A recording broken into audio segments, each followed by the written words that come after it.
Hi, Mrs. O'Donnell here, reading The BFG by Roald Dahl, Chapter 3, The Snatch. Under the blanket, Sophie waited. After a minute or so, she lifted a corner of the blanket and peeped out.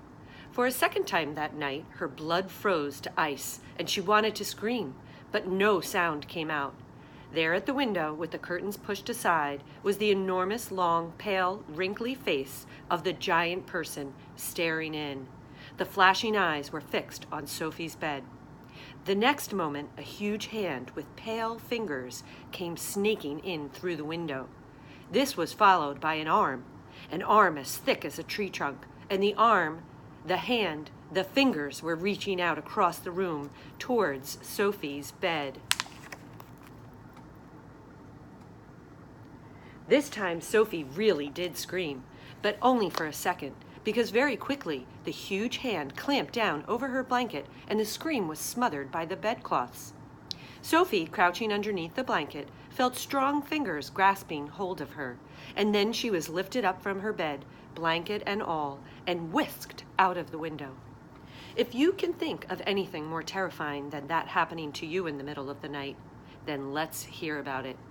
The awful thing was that Sophie knew exactly what was going on, although she couldn't see it happening.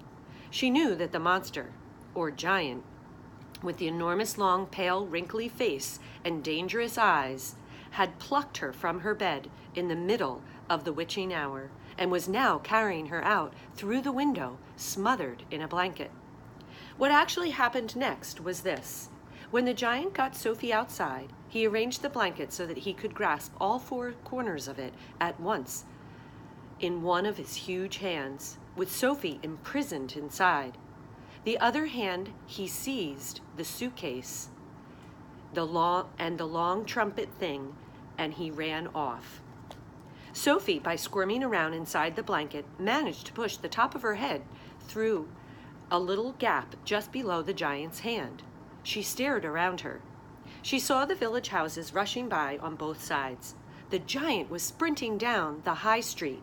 He was running so fast that his black cloak was streaming out behind him like wings of a bird. Each stride he took was as long as a tennis court. Out of the village he ran, and soon they were racing across the moonlit fields. The hedges dividing the field were no problem for the giant. He simply strode right over them. A wide river appeared in his path. He crossed it in one flying stride. Sophie crouched in the blanket, peering out. She was being bumped against the giant's leg like a sack of potatoes. Over the fields and hedges and rivers they went, and after a while, a frightening thought came into Sophie's head. "The giant is running fast," she told herself, "because he is hungry, and he wants to get home as quickly as possible, and then he'll have me for breakfast."